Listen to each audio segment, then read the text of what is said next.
Good morning. Welcome to As Goes Wisconsin. Thank you so much for joining us. Greg Bach is here with me in the studio. Calvin is on the board. And we are joined by our guest, Alan Borsuk, who is a longtime education reporter for the Milwaukee Journal Sentinel. And you can always text, if you like, at 844-967-2789, 844-96. Party. Alan, how are you? We haven't seen you in a while. I'm glad to be here. I'm okay. Good. Great to see you. The reason we wanted to have you on is because of this bipartisan plan moving its way through the legislature that would exempt teachers from having to pass the Foundations of Reading test before going into the classroom so they could get licensed without demonstrating they can effectively teach children the science of reading. Now, you know a lot more about this than I do, so I'm curious as to whether or not you think this is a good idea or not. Well, sometimes I doubt I know much about it at all, but I'll try. Is this a good idea? That's a complicated question. The history of FORT, as it's called, the Foundations of Reading test, is very interesting. In short, Massachusetts, starting in the mid-90s, did a number of things aimed at improving performance of students in reading, put in a high school graduation test, and they began testing teachers to see if they had the knowledge of how to teach the material they were supposed to be teaching in their classrooms. And it was quite successful. Reading scores and math scores shot up. Massachusetts went to the top of the nation in short order within a decade when it came to what's the main measure of these things, which is called the National Assessment of Educational Progress. In the meantime, Wisconsin was sitting there not making any gains. To this day, it's now been 30 years almost, Wisconsin really hasn't seen any gains in reading. So in the early 2010s, I think it was officially in 2014, Wisconsin adopted the test that Massachusetts had come up with, so that reading teachers had, and any teacher who was teaching reading to kids had to show they had some knowledge of the subject. I think if you talk to a lot of teachers, they'll tell you they came out of college with teaching degrees and hadn't been taught two things. One is how to teach the specific subject, and the other was how to manage a classroom. In Massachusetts, they were really serious about using this test to determine whether teachers were ready. Frankly, Wisconsin was never that serious about it. The institutions of higher education immediately began, most of them figuring out how they could get around making changes in their programs and what were loopholes in this. In general, there just wasn't much pressure to change, and a lot of pressure to figure out how to get around this, which is what happened. A lot of loopholes opened up. There were particular problems. There was a high failure rate for candidates for teaching. There was a disproportionate failure rate for minorities. And I remember the then superintendent of public education, a guy by the name of Tony Evers, telling me 6-7 years ago, well, we got to get these teachers in the classroom. We want to diversify the teaching force. Well, they didn't really do anything to fix this. So now we're at a point where the failure rates are high. We need lots of teachers. Schools are short. So let's just get rid of this. And my feeling is, well, okay, but wait, what about our teachers qualified to teach reading to kids when reading scores are so bad? Now, there's one important addition. Wisconsin has a new reading law, which was passed in July. It was signed by the governor in July, so 5 months ago. And that law requires all teachers to take different training. It doesn't specify exactly what, but there's a couple kinds that are particularly popular and much more stressing of phonics, as it's called, and some of the sounding out words. So maybe that'll offset the failure of Ford. But the biggest thing about Ford is it didn't work, and Wisconsin was never really that serious about using it as a tool to improve. And so getting rid of it probably won't change much because it didn't prove much in the first place. Alan Answer for you, but that's my no, that's great. Exactly what we needed. Absolutely. Alan Borsuk is our guest. He's a longtime education reporter for the Milwaukee Journal Sentinel, and we're talking about this bipartisan measure that is working its way through the state legislature. that would allow Wisconsin elementary school teachers to get licensed without passing this FORT test, which is to make sure that they know how to teach how to read. Because for an old person like me, I'm trying to remember back to when I learned how to read, but there is a science to it. It's not like kids just pick this up. Many kids do pick it up. Let's say 60, 70% of kids, you could put them in a closet and they'd walk out as decent readers. It's that other 30%, which tend to be concentrated, but not entirely in low income and minority school districts. There's kids in rich districts who are doing poorly. Overall, Wisconsin has a real reading crisis. It's had it for many years. The scores for Black kids in Wisconsin are the worst in the nation. The gap between white kids and Black kids is the worst in the nation. And even apart from breaking things out by race, a third of the kids in the state read below basic, which is not good. Their new test scores that just came out in the last few weeks, and they were no improvement. The pandemic set things back, but there was a huge problem before the pandemic. So this isn't news. What's new is trying to change things around it, which Fort certainly didn't do. And maybe the science of reading law will, which with its emphasis on teaching kids basics of good reading practice.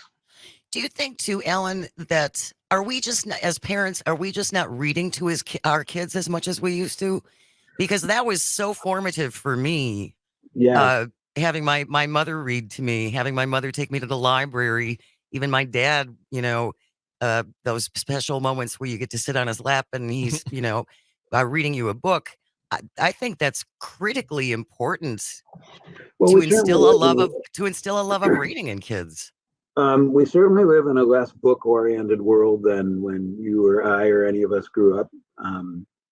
Everyone's on screens and the social media and so on. Text messaging, which is not really a good way to learn how to read or spell or No. They're not typing words. No, exactly. And I'm all in favor of parents reading to their kids. I did to my kids. I read to my grandkids now. And it's very sweet and it's very special. It isn't actually very big factor in teaching kids to read. There's a guy at the University of Wisconsin, Madison, named Mark Seidenberg, who's one of the leading experts on how the brain processes reading things, and a bit of a contrarian. And one of the things he says, I'm all in favor of parents reading to kids. It actually isn't a way of teaching reading. It's a way of bonding. It's a way of maybe building that love of reading and of books and of being together, but it isn't really teaching reading. So teaching reading is a skill. It's a specialized piece of knowledge. It's difficult. It's complex. For many kids, it's formidable to learn. And it requires knowledge, which is something Fort was supposed to increase and didn't. And maybe the new law will increase. They're going to try. It just seems kind of backwards, and I understand the need to get more teachers into the classroom, but if they are not prepared to teach these subjects, nothing is going to get better. We have a text from the 541.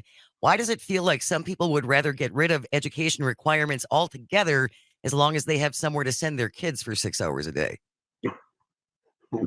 I'm Right? afraid I think that's a good question. I wish I wish it was off base, but there are. I don't know. Do we live in a culture, and I'm talking about maybe even globally, but especially nationwide, that really prizes schools and education and giving kids the things they need academically, socially, emotionally, constructive atmospheres that gives them do we really prize putting the best and brightest teachers in front of our kids in hopes that they'll be the best and brightest? Frankly, that's not a not a question with a really reassuring answer. No, it really isn't. When I think back to Act 10 and the way that our teachers in Wisconsin were demonized and made out to be evil people who are glorified babysitters, I still can't wrap my head around that. I have a question, and please forgive me if this sounds very, very ignorant. But so the state loosening restrictions on regulations isn't something we're it's not new. In my old job as a barber, I saw that happen. But one of the things I see leaders constantly talking about is how the school is failing. The schools are failing. We need to broaden school choice. We need to get more money into school choice programs. How about instead of, so why it doesn't make sense to me that if you think the schools are failing so hard that you would then loosen the restrictions to make it easier to then, I won't say teach less, but not do the best you can. If anything, it almost seems like the regulation should be tightened. So we're creating the best teachers. It's like you're setting it up to fail so you can put up this thing saying school choice is the only way. Because the schools, they can't even teach people how to read. It just seems like a really horrible. I don't want to go conspiracy theory, but it almost seems like a game. Well, I Well, agree. It's sort of a game, and it's got 1,000 moving parts. So one of them is you need someone in every classroom. So if you're short of teachers, which Wisconsin is chronically, and in certain areas, especially certain subjects, special education, math, science, um, things like that, you need bodies. So one way to get more bodies is to lower the standards, and you say, "Oh, you qualify. You have a pulse," um, yeah, and that's and that does put someone in the classroom.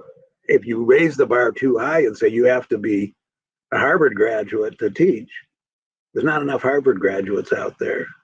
So it's like I said, there's 1,000 moving parts. it will be interesting to The see. school choice subject kind of works into this, but it's bigger than that because it affects all Yeah. the public schools. Okay. Absolutely. Alan Borsuk, thank you so very much for joining us. It will be interesting to see what happens with this. It is a bipartisan measure, so we'll keep an eye on it, and hopefully you can join us further down the road as we I'm see what happens with this. always glad to be here. I enjoy talking with all of you. Thank you so much, Alan. Stay with us. You're listening to As Goes Wisconsin on the Civic Media Radio Network. Good morning. Welcome to As Goes Wisconsin. Jane Matnair in for Kristen Bry. Calvin's on the board. Greg Buck with me in studio. And you can always call and or text at 844-967-2789. If you're watching on the live stream on Facebook, YouTube, or Twitter, you can leave a comment there as well. Alan Borsuk was just here. We were talking, he's a longtime education reporter for the Journal Sentinel, and we were talking about a new bipartisan measure going through the Madison right now that would make elementary school teachers could get licensed without demonstrating they can effectively teach kids the science of reading. This is this FORT exam that Alan was talking about. And again, we do have a crisis. We need more teachers in the classrooms. At the same time, we have a reading crisis in the state. So whether or not this is a great idea, I'm not exactly sure about that.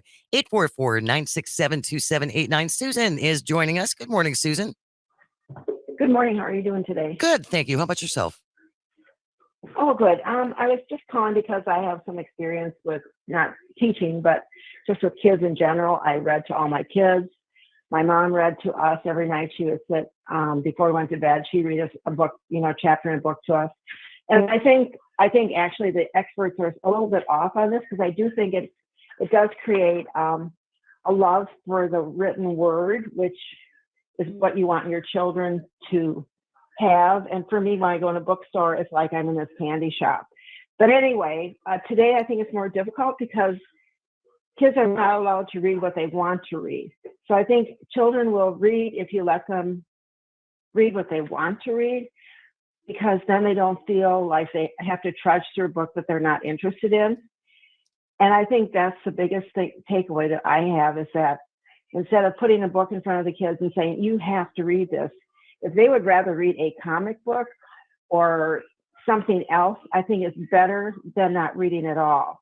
And so I guess I'm looking at it like it's really helpful to figure out what the kid likes to do and then engage them in those kinds of books instead of saying, everyone's going to read this book today, and because I think that's part of the problem is kids don't enjoy some of the subject matter that they're given to read. Sure. So if you can read something you like, then you're going to go for it and read more things. So I think that that's one of the things. And I don't think they should fast track education at all. I think teachers should be held to certain standards because if you can't teach children properly, it's not going to be helpful for anybody. Just to say we have more teachers, Yeah. it's silly. The biggest thing is that we've driven teachers out of the state. And I have a very good friend who's a teacher. My sister's a teacher, and she's a special ed teacher. And it's a lot of hard work. They invest a lot of time and money in their children. Yes. That they teach, and people are not willing to put that out. Yeah. We pay our politicians more than we pay our teachers. Absolutely. Yeah. We, in so many ways, Susan, we have our priorities backwards. Yeah. Right? You know, who are the highest paid people in our society? Celebrities, athletes, politicians, and CEOs. Yeah. Instead of our nurses, instead of our teachers, instead of our firefighters and police officers. And it's distressing. And I agree with you too, Susan, about reading to your kids just to develop that love of books, because there are a whole bunch of adults who still can't read. Yeah. And that has a very detrimental effect on the rest of your life. You have to be able to read. Thank you so much, Susan, for calling. Really appreciate it. 844-967-2789. 844-96. Party. All right, Greg Bach. You watched part of the football game yesterday. I did. Where's my medal?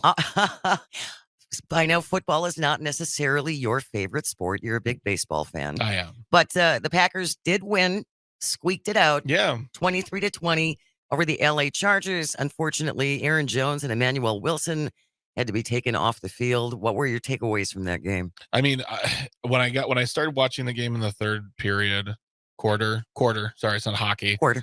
In the third quarter, yeah. I was like, the score is very low, but the Packers, I believe, are winning at that time 13-10. And I went to a brewery with a friend, what the TV was showing it. And the next time I looked, the game was almost over and it was 23-20. I'm like, where did I miss everything happening? But I mean, especially this season, win's a win. Yeah. I mean, I feel like it was funny because ESPN was showing the various locker rooms celebrating, or Fox was, or whatever channel it was.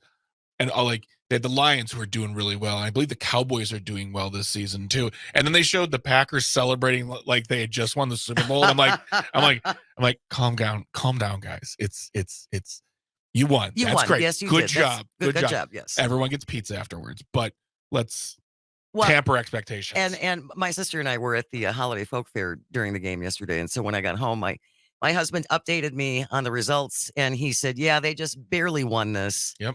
And this is not going to be the season. No. And even next season is probably not going to be the season. Most of my friends who are really into the Packers and really into football have said that this is, anyone who thought that Jordan Love was going to come through and be the shining light is going to be wrong.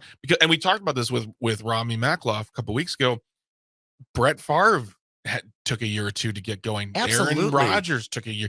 Like, it's just not feasible. And one side of it, my friends who are fans are like, yeah, this isn't our year. And then some fans are like, well, they're terrible. Well, yeah, they're terrible. You get 30 years of good seasons for the most part. Oh, yeah. At the worst, going 8-8. And now all of a sudden reality kicks in and you have your third starting quarterback like full time in a long time. Yeah, it's gonna be hard to watch. It's going to be rebuilding, just like for it's gonna a couple of years. Just like it's gonna be hard to watch the Brewers now, as we lost 2 more players, and it's just sell the team, Mark. Sell the team. It's interesting that you say that, because as I was looking at Twitter yesterday, all the Bears fans are saying that about the Bears owner, because they lost again yesterday. Oh too. yeah, and the Bears fans that I see on my timeline were losing their minds. The Bears. The thing is, like I said, like you said, football ain't my jam. I have a lot of friends who are Bears fans, and they're tired of being terrible every season, or being good and then being like going up and then going crashing down hard. I mean, yeah, there comes a time, and with the Brewers, it's totally like right after Counsell left, they put out a statement saying everybody's possible for getting rid of. Like, there's no safe spot. There's no safe spot on this team. Got rid of Rowdy Tellez, who wasn't the best player, but he was good and he brought a lot of energy. And then now Woodruff is gone. And yeah, he wasn't going to play next season, but he was one of the best pitchers in the league. So what are we even doing now? Are we a minor league team? I'm really wanting to. Paul Noonan has a great baseball podcast, tailgate podcast. I think you also listened to it. They had a good couple episodes about the Counsell situation and where they're going from here. So Speaking of Craig Counsell, when we come back, it's Turkey Pardon Day. And we're going to bring it home to Wisconsin as well. Those are called context clues, people. Right. Stay with us. You're listening to As Goes Wisconsin across the Civic Media Radio Network. Good morning. Welcome to As Goes Wisconsin. Jane Matner in for Kristen Bry. Greg Bach with me in studio. Nice job on the tune there, Calvin. He's running the board. And you can always call or text in at 844-967-2789, 844-96. Fiesta. No. Oh, party. Party. Yes, party. Thank you very much. A couple of things I want to remind you if you are going to be traveling this holiday weekend. Big travel day is going to be Wednesday, according to the Transportation Administration. So you're going to have lots and lots of company on the roads. Weather around here, I think, looks pretty good, but we are going to find out more tomorrow because our Civic Media meteorologist, Brittany Merlot, is going to join us to talk travel conditions for your Turkey Day plans. Are you telling me it's time to whine about the weather? Or it's wine and weather. I like whining about the weather. Brittany's wonderful. She's great. We can talk about her barometer collection. It's very exciting. See if it's grown or shrank. Exactly. So also make sure to download the Civic Media app. If you're going to be on the road, you can download podcasts. You can download the app. It's free. Go to your app store, look for the Civic Media app. And you can listen to all the shows across the Civic Media Network. You can also call or text directly from the app, which is pretty cool. Today, President Biden turns 81. Happy birthday, Joe. The oldest president in U.S. history. Oh, man. It is also a tradition on this date of the pardoning of the turkeys, the presidential turkey pardon. The president said today, quote, "This is the 76th anniversary of this event, and I want you to know I wasn't there for the first one." All right. He pardoned Liberty and Bell. The two turkeys came from a flock in Minnesota. They actually stay in a hotel room. And I pay for it. We all pay for it. Yep. And I did not realize this, but this started in 1947. The tradition of giving a president a turkey for his family to eat. That started in 1947. And then eventually, when John F. Kennedy was president, when JFK was president, he was uncomfortable with the whole, we're going to eat the bird. So he decided to give him the day off. So did they not eat any turkey at all? JFK broke the tradition of giving the presidential family a turkey to eat in 1963.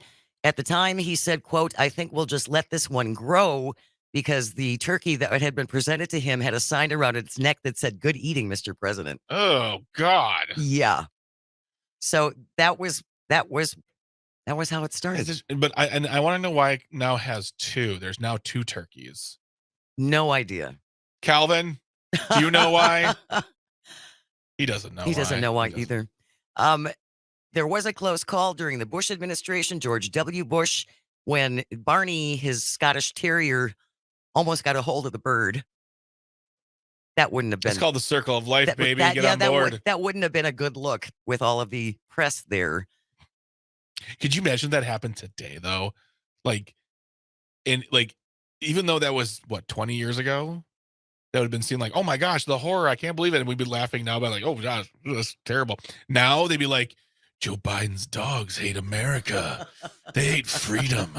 And they love turkey. They love turkey, but they don't love America. And this has grown now. So now governors are doing this. Oh, God. Democratic Governor Gretchen Whitmer brought the tradition to Michigan in 2022, pardoning turkey named Mitchy Gander. Get it? Mitchy Gander? Oh, got it. Mitchy Gander.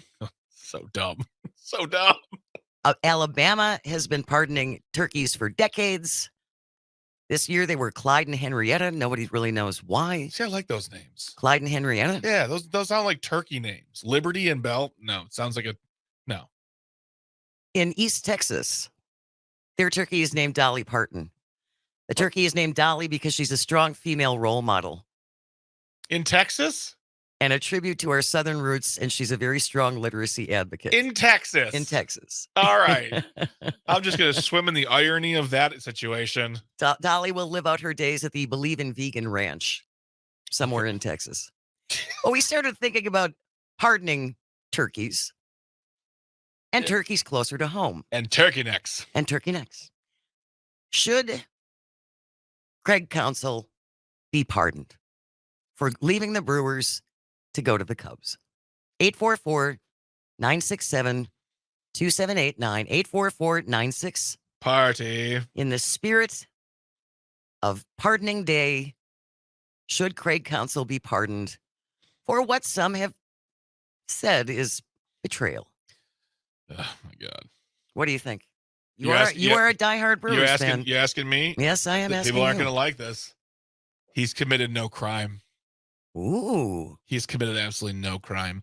The worst thing he needs to do, not the worst, the most he needs to do is maybe call up the Cubs' former coach and say sorry about that. Again, He got fired after Craig Counsell was hired. If he would have been fired beforehand, but you got a job, and then all of a sudden you see on there like, hey, he's got my job. But is that on Craig Counsell? Isn't that on Cubs management? Craig Counsell is a very big proponent of I got this actually by listening to Paul Noonan's podcast. Craig Counsell is very much about the union aspect of baseball, being there for the players, being there for the people who are involved. And that's not very exemplary to go into a job. Like that's the only thing. If I was Craig Counsell, I'd be like, hey, drop your man first and then announce me. But the fact that happened so quickly and like it overlapped, that's to me, that's the only part that isn't cool. I don't even care that he went to the Cubs. That bums me out, but it doesn't make me go, he owes me an apology. He's a traitor. He had to go where the money was, where the support was, where the, and it's close to home. He's and what works for his family? He's a Midwestern guy. Right. So do we have a call? 844-967-2789. 844-96 party. Should Craig Counsell be pardoned for leaving the Brewers to go join the Cubs? Karina from Milwaukee. Good morning, Karina. How do you feel about pardons? Hi, I'm back. About the turkey, very quick, guys. And I think we had that conversation before. Never understood Americans. Why would they eat something, the turkey, which will save their life according to the history lore? I mean, in any other country, it would become a whole animal. But in America, they just eat it more of it. So that never understood. And pardoning for what? Isn't it all these teams are corporate?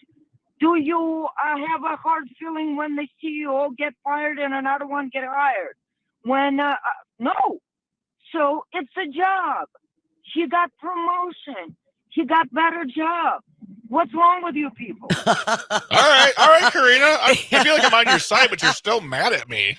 No, I'm not mad at anybody. I just don't understand why people are so. I mean, this is the players. They playing.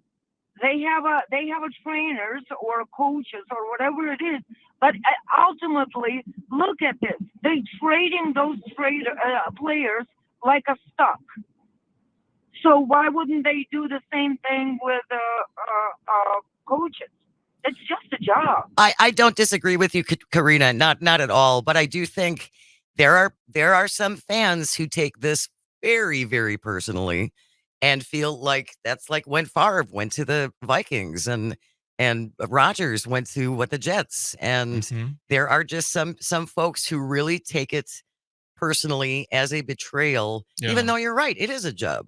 And as far as getting fired and then immediately replaced in radio, my friend, I had a partner at one time who I knew was going to be fired because they had me take promotional photographs with my new co-host before they fired him. That's terrible. And that's a terrible thing to do. That's not excusable. But that happens in a lot of situations. I don't care. It's stupid and mean and awful. And I don't like it. I don't care if it happens anywhere. It's just, I don't like it. But my point is like, this has nothing to do with the corporation or the business. This has to do with the person. And Craig Counsell has an attitude of like, we are part of this baseball family. We are part of this team. We need to be represented. We need to be taken care of. If I was Craig Counsell, I would have said, hey, you still have a coach. Fire him. 48 hours later, announce me. But they didn't do that. And that to me is the only thing Craig Counsell is responsible for. Other than that, and by the way, anybody listening to me doesn't agree, I'll find you a company that'll pay you $8 million a year to do a job. And I'm going to see how quickly you're going to run to it. 844-967-2789, 844-96 Party. Dexter from the 541. Only pardon him if he dresses up as a turkey. What about Mark Attanasio? Oh, throw him into the lake. With a flotation device. No pardon for Mark Attanasio? No, because he's been doing this for years. He's been cultivating a really terrible culture in that place. I just think so. I think by cutting funds, forcing David Stearns to work out the last of his contract instead of letting him go, which was seen in baseball as really unprofessional and just not cool. Really? David Stearns wanted out of the Brewers organization, and he gave his notice, and they said, no, you got to be here until the end of your contract. And he hated being here, and it showed. So Mark Attanasio can go run soccer teams, and he can go be a part of whatever, but he just needs to sell this team off and let either the current owners group, I think there are 17 altogether, or find a majority shareholder who wants to see this team flourish. He doesn't at all. He's going to get his way on the stadium deal. He'll probably sell the team. He's going to run off, do his thing. But I just think that he is toxic for this organization. That's interesting. Yeah. So no pardon for Mark Attanasio. No, he's a billionaire. Justice eludes those people.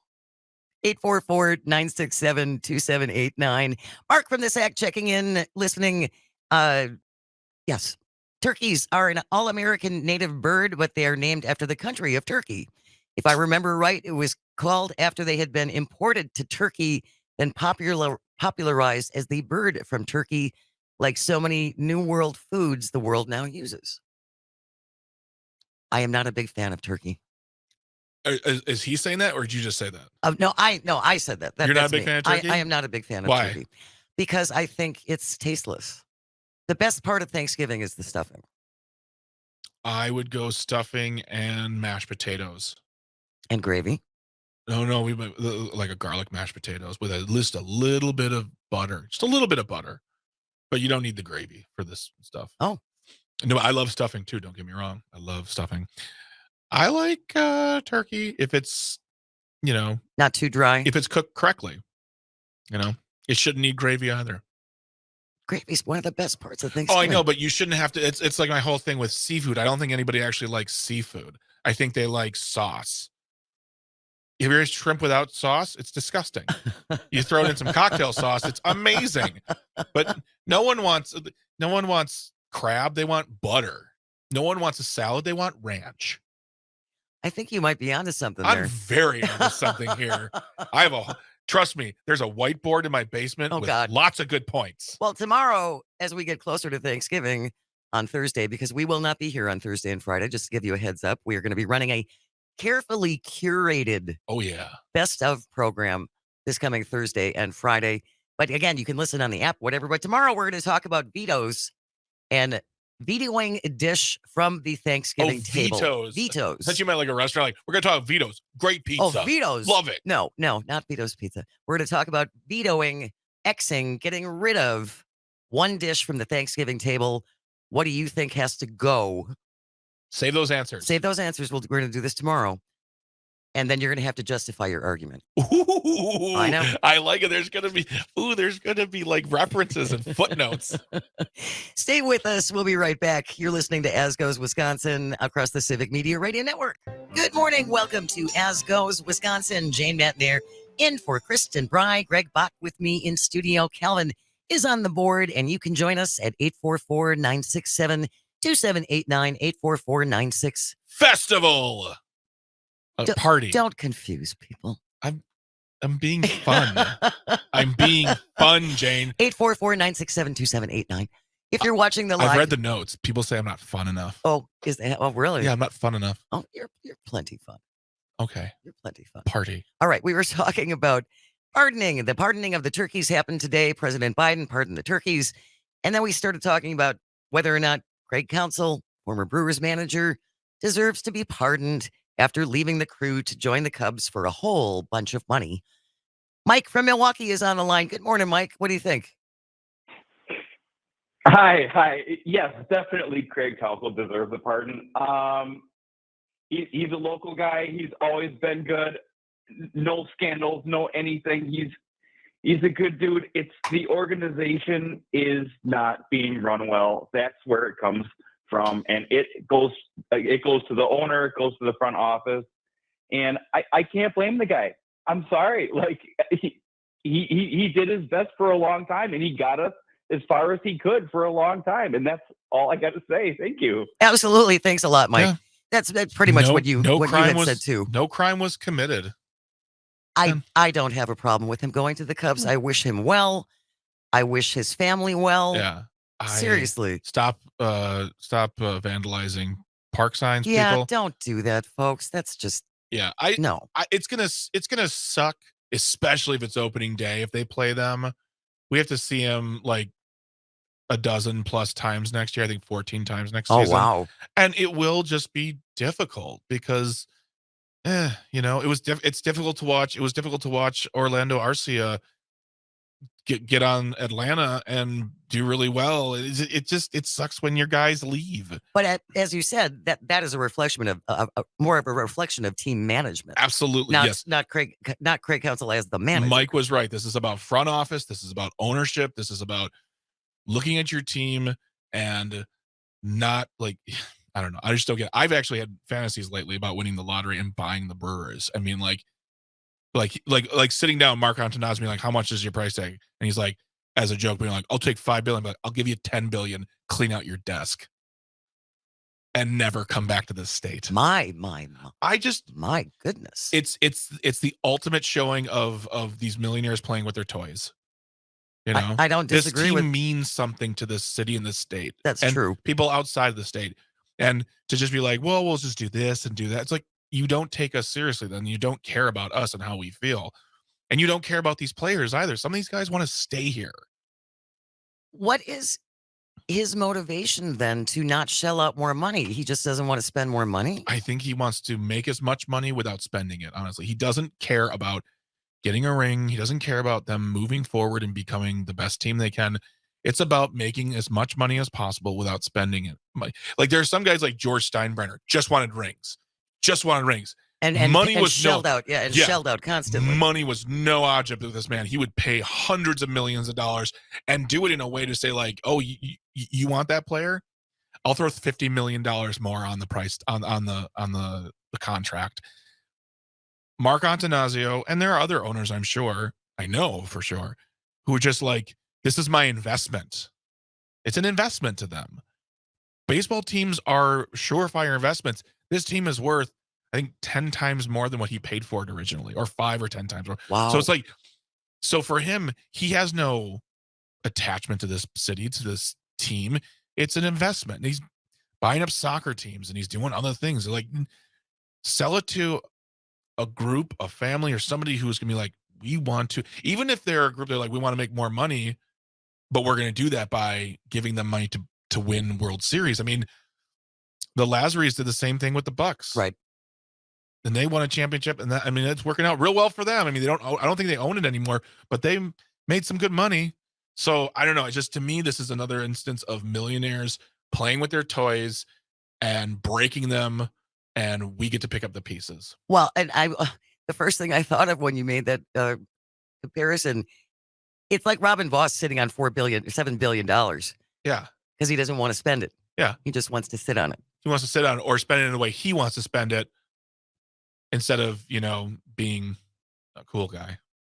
I'm a cool guy. You are a cool guy. I would totally buy the Brewers. And good to know when you win the lottery, that's going to be the I'm first gonna have thing. to win it like 3 times though. Yeah, you're going to need a lot. That's going to be Ugh, pricey. It's going to be God, pricey. It's gonna be hard. Couple texts I want to share. Aaron checking in from the 920. People say Greg isn't fun enough. Are we all listening to the same show? They're wrong. Who said that? Aaron? Aaron who? Aaron. Oh, our Aaron? Our Aaron. Oh, Aaron, you're so nice. Absolutely. And then Sydney from Wausau. Again, this is something we're going to do tomorrow at 11:33, talking about what dish should be banned from the Thanksgiving table, but you're going to have to justify it. You're going to have to explain your reasoning on why the yams have to go, if that's your thing. Sydney from Wausau checking in. Gravy is the devil's juices. Nasty. Blocker. Blocked and reported. Blocked and reported. You're out of here. I did not realize anyone would have that strong of an emotion anti-gravy. I want more from this. I want, who's this again? This was Cindy from Wausau. Cindy from Wausau, would you do us a favor? If you can tomorrow, call us. I want to know what you don't like about gravy. And like, we're talking like, are you like beef gravy, mushroom gravy, turkey gravy? Was there a thing that happened? It's too salty? It's too bland? What happened, Cindy? Yeah. Well, what happened? What gravy hurt you, Cindy? What gravy hurt you? Okay. Try to be more fun. Absolutely. Yeah. That was very fun. Thank you. Yay. Thank you, Greg Bach. Calvin, are you having fun? Every single day. Oh, wow. Okay, there we go. He's the most contained, fun person you've ever seen in your entire life. Until he gets Calviente. He gets a little spicy Yeah, he'll sometimes. get spicy. That's not fun, though. I know. I watch you like, man, I think this 20-something's going to have a heart attack soon. Also, tomorrow we're going to talk about our cookie exchange. Yep. Does your mother, Calvin, realize she is involved in this now? Yes, I informed her this weekend. Oh, And I good. have such a great idea for my cookie. Oh, you do? I do. Is it something magical? You'll find out. Oh, well, Yeah. now there's a tease. Yeah, you'll find out. All right, stick around. Coming up, we have the noon news on the way, followed by the wonderful Todd Alba show from noon to 2 across the Civic Media Radio Network. We are always lucky to have him being willing to take an hour out of his morning every Monday to join us from 10 to 11. So we really enjoy Thank you, talking to Todd. Todd. It's Todd Father. And then following Todd's show at 2 o'clock, it is Matt Flynn Direct, followed by the Devil's Advocates. You can listen to all the shows. You can download the podcasts. You can do all those things. Go to civicmedia.us or download the Civic Media app. Thank you for listening. Thank you, Greg. Thank you, Calvin. Thank you all. Have a wonderful day. Stay close. You're listening to the Civic Media Radio Network.